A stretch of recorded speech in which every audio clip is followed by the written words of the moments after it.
भक्तगणों, शिवपुराण सतरुद्र संहिता में आज आपको शिव के सुरेश्वर अवतार की कथा, ओमुनियों की तपस्या और उन्हें उत्तम वर की प्राप्ति की कथा कहूंगा। आप उसको ध्यान पर सुने। नंदीश्वर कहते हैं, संतन कुमार जी, अब मैं परमात्मा शिव के सुरेश्वर अवतार का वर्णन करूंगा, जिन्होंने धौमी के बड़े भाई ओमन्यु का हित साधन किया था। ओमन्यु व्याघ्रपात मुनि के पुत्र थे। उन्होंने पूर्व जन्म में ही सिद्धि प्राप्त कर ली थी और वर्तमान जन्म में मुनि कुमार के रूप में प्रकट हुए थे। वे शैशवावस्था से ही माता के साथ मामा के घर में रहते थे और देवश दरिद्र थे। एक दिन उन्हें बहुत कम दूध पीने को मिला, इसीलिए अपनी माता से वे बारंबार दूध मांगने लगे। उनकी तपस्विनी माता ने घर के भीतर जाकर एक उपाय किया।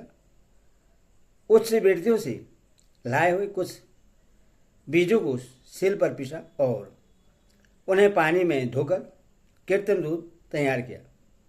फिर बेटे को पुचकार कर वह उससे पीने को दिया।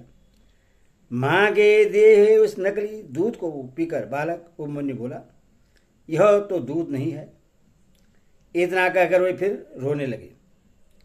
बेटे का रोना धोना सुनकर मां को बड़ा दुख हुआ। अपने हाथ से ओमन्यु की दोनों आंखें पोंछकर उनकी लक्ष्मी जैसी माता ने कहा, बेटा, हम लोग सदा वन में निवास करते हैं, हमें यहाँ दूध कहाँ से मिल सकता है। भगवान शिव की कृपा के बिना किसी को दूध नहीं मिलता। वत्स, पूरे जन्म में भगवान शिव के लिए जो कुछ किया गया है, वर्तमान जन्म में वही मिलता है। माता की यह बात सुनकर उपमन्यु ने भगवान शिव की आराधना करने का निश्चय किया। वे तपस्या के लिए हिमालय पर्वत पर गए और वहां वायु पीकर रहने लगे। उन्होंने 8 ईंटों का एक मंदिर बनवाया और उसके भीतर मिट्टी के शिवलिंग की स्थापना करके उसमें माता पार्वती सहित शिव का आह्वान किया। तत्पश्चात जंगल के पत्र पुष्प आदि ले आकर भक्ति भाव से पंचाक्षर मंत्र के उच्चारण पूर्वक सांब शिव की पूजा करने लगे। माता पार्वती और शिव का ध्यान करके उनकी पूजा करने के पश्चात वे पंचाक्षर मंत्र का जप किया करते थे। इस तरह दीर्घकाल तक उन्होंने बड़ी भारी तपस्या की। मुने बालक ओमन्यु की तपस्या से चराचर प्राणियों सहित त्रिभुवन संतप्त हो उठा। तब देवताओं की प्रार्थना से ओमन्यु के भक्ति भाव की परीक्षा लेने के लिए भगवान शंकर उनके समीप पधारे। उस समय शिव ने देवराज इंद्र का, पार्वती ने शची का और नंदीश्वर वृक्षभ ने इरावत आदि का, शिव के गणों ने संपूर्ण देवताओं का रूप धारण कर लिया। निकट आने पर सुरेश्वर रूपधारी शिव ने बालक ओमन्यु को वर मांगने के लिए कहा। ओमन्यु ने पहले तो शिव भक्ति मांगी, फिर अपने को इंद्र बताकर जब उन्होंने शिव की निंदा की, तब उस बालक ने भगवान शिव के अतिरिक्त दूसरे किसी से कुछ भी लेना अस्वीकार कर दिया। वे इंद्र को मारकर स्वयं भी मर जाने को उद्यत हो गए। उन्होंने जो आग्नेयास्त्र चलाया उससे नंदी ने पकड़ लिया और उन्होंने अपने को जलाने के लिए जो अग्नि की धारणा की उससे भगवान शिव ने शांत कर दिया। फिर वे सबके सब अपने यथार्थ स्वरूप में प्रकट हो गए। शिव ने उपमन्यु को अपना पुत्र माना और उनका मस्तक सुनकर कहा, बस मैं तुम्हारा पिता और ये पार्वती देवी तुम्हारी माता है। तुम्हें आज से सनातन कुमारत्व प्राप्त होगा। मैं तुम्हारे लिए दूध, दही और मधु के सहस्रों समूह देता हूं। भक्ष्य भोज्य आदि पदार्थों के भी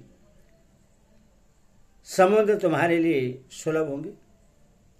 मैं तुम्हें अमरत्व तथा अपने गुणों का आधिपत्य प्रदान करता हूं। ऐसा कहकर शंभु ने ओ मुनियों को बहुत से दिव्य वर दिए, पाशवत ज्ञान तथा वर्त योग का उपदेश किया, प्रवचन की शक्ति दी और अपना परम पद अर्पित किया।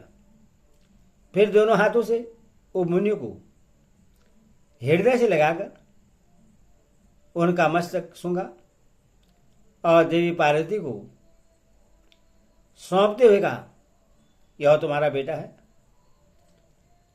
पार्वती ने भी बड़े प्यार से उनके मस्तक पर अपना करकमल रखा और उन्हें अक्ष कुमार पद प्रदान किया।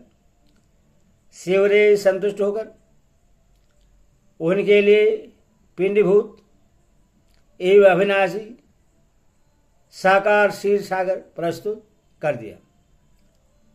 साथ ही योग संबंधी ऐश्वर्य, नित्य संतोष, अक्ष ब्रह्म विद्या तथा उत्तम स्मृति प्रदान की।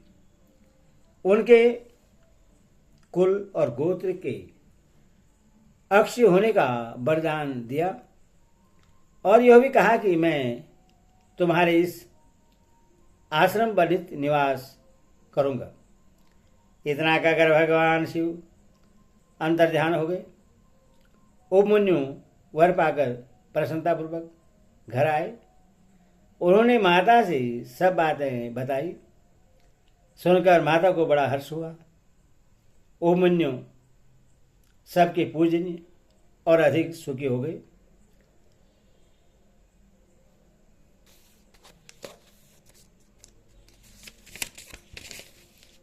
तात, इस प्रकार मैंने तुमसे परमेश्वर शिव के सुरेश्वरा अवतार का वर्णन किया है। यह अवतार सत्पुरुष को सदा ही सुख देने वाला है। सुरेश्वरा अवतार की यह कथा पाप को दूर करने वाली तथा संपूर्ण मनोवांछित फलों को देने वाली है। जो इसे भक्तिपूर्वक सुनता या सुनाता है वह संपूर्ण सुखों को भोग कर अंत भगवान शिव को प्राप्त होता है। ओम नमः शिवाय।